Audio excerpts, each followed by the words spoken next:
Si vous n'arrivez pas à perdre du poids ou que vous avez pour objectif de perdre 5 kilos dans les prochains mois, et ça sans compter vos calories, cette vidéo va vous aider dans les 10 prochaines minutes à atteindre cet objectif. J'ai personnellement réussi cet objectif-là pour ma part. J'ai perdu environ 10 kilos de gras tout en prenant du muscle. Et aujourd'hui, je vais vous expliquer comment j'ai fait pour transformer mon physique. Donc passer de ce physique-là très gras et peu musclé à ce physique-là très sec et musclé. Et alors que j'ai rien de plus que vous, j'ai rien d'exceptionnel par rapport à vous. Et comment est-ce que je mets en place la même chose avec mes élèves qui ont pour objectif de perdre du gras sans traquer leurs calories.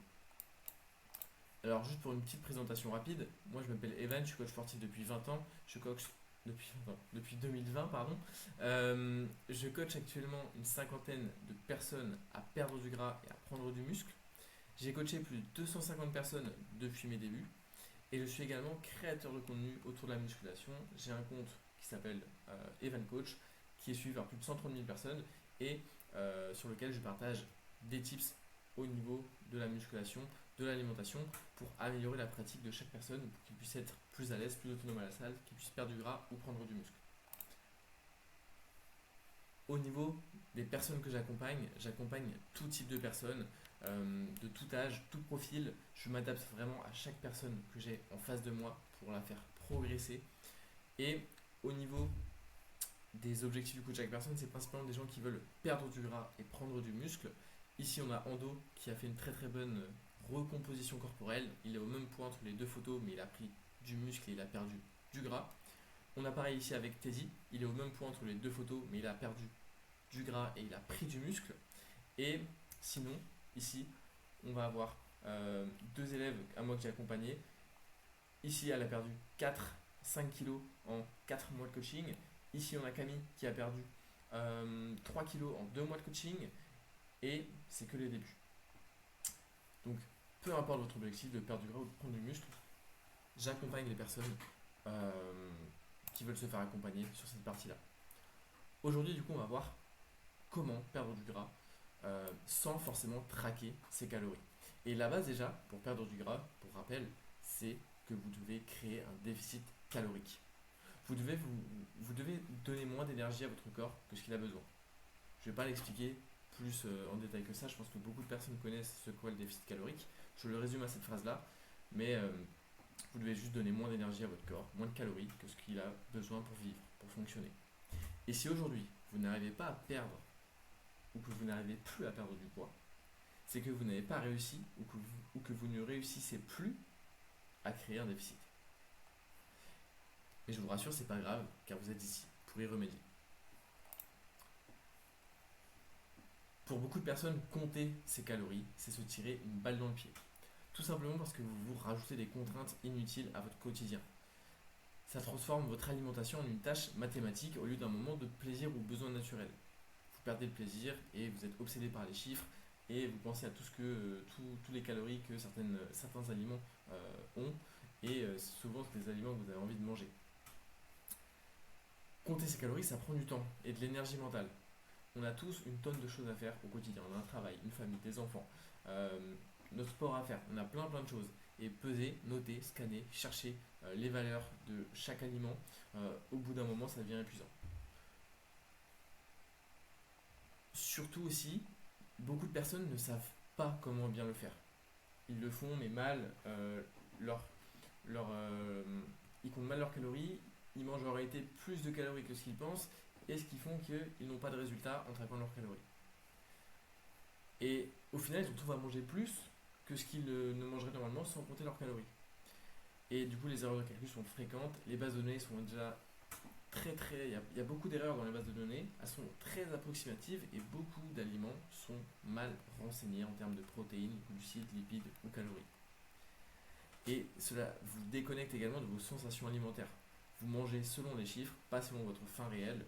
Et le résultat de tout ça, c'est que vous avez de la frustration, vous avez des craquages et des compulsions. Vous allez également culpabiliser au moindre écart. Si vous dépassez votre quota de calories, ça va devenir un échec pour vous. Vous n'allez pas être en situation de réussite, vous allez être en situation d'échec, ce qui va avoir un gros rôle sur votre motivation, sur votre adhésion et sur le fait d'être régulier dans vos efforts. Et Tout ça, vous êtes en situation, vous allez avoir un sentiment d'échec, même si vous avez simplement écouté votre corps. Chose que vous n'aurez pas eu si vous ne traquiez pas vos calories. Vous allez également perdre en spontanéité sociale.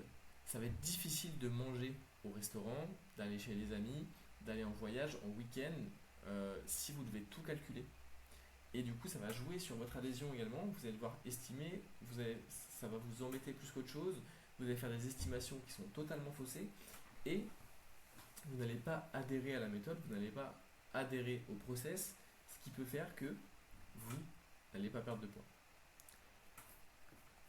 Et cela ne garantit ni santé ni équilibre. On peut manger dans ses calories, on peut manger 2000 calories, tout en ayant une alimentation pauvre en nutriments ou déséquilibrée.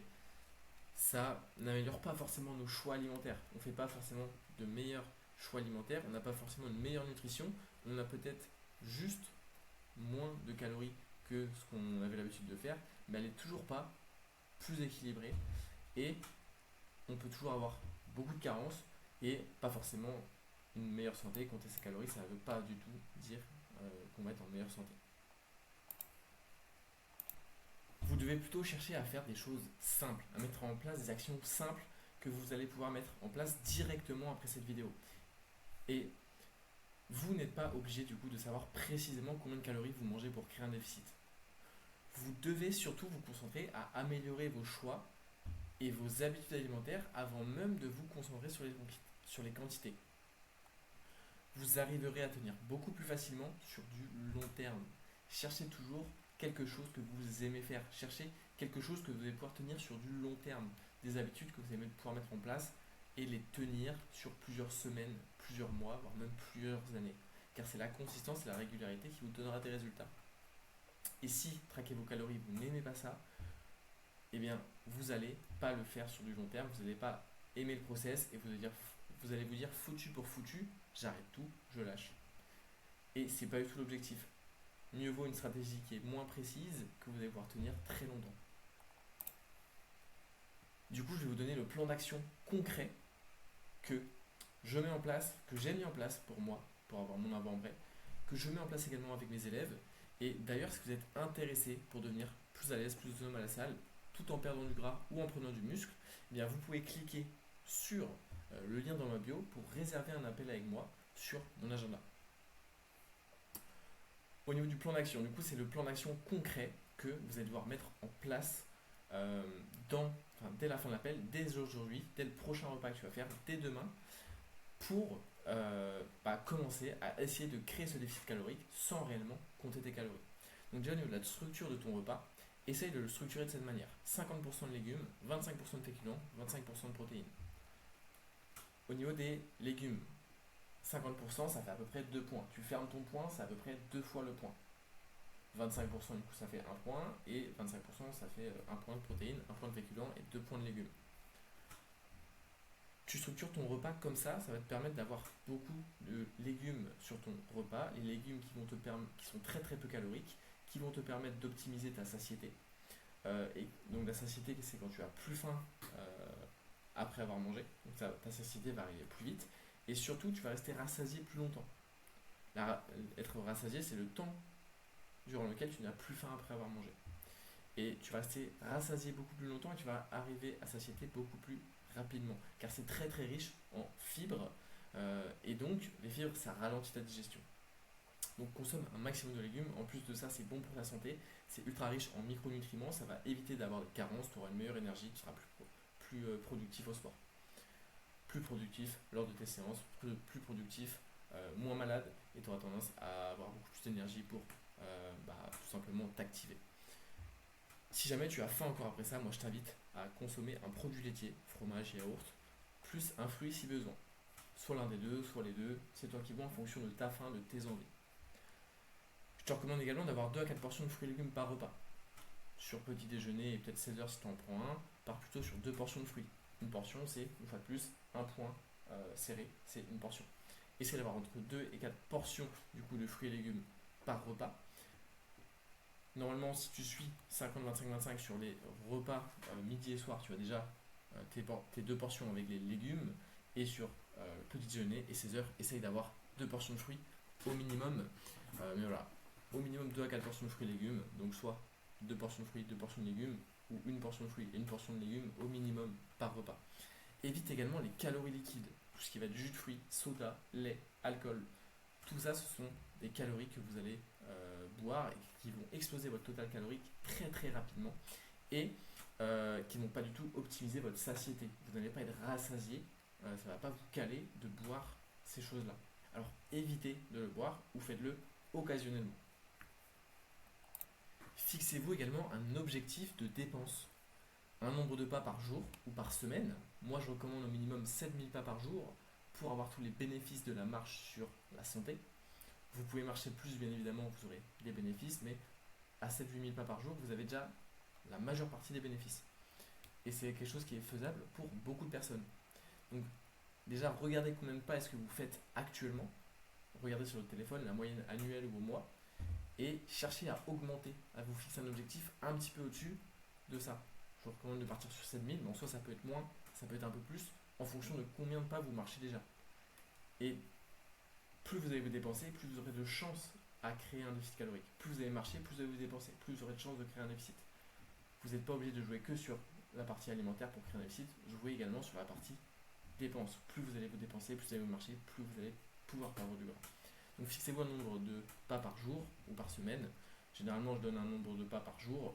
Donc par exemple 7000, mais si vous fixez-vous une moyenne par semaine à atteindre, donc un nombre de pas par semaine, c'est mieux, vous pouvez répartir vos pas comme vous voulez dans la semaine, et si un jour vous avez trop de travail ou autre et que vous ne pouvez pas faire vos pas, vous pouvez les répartir sur un autre jour.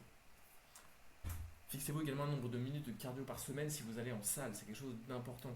Faites un peu de cardio avant vos séances pour vous échauffer, faites-en encore après vos séances de muscu, et quantifiez ces minutes de cardio là. Fixez-vous un objectif par semaine de minutes de cardio à atteindre, et répétez ça chaque semaine.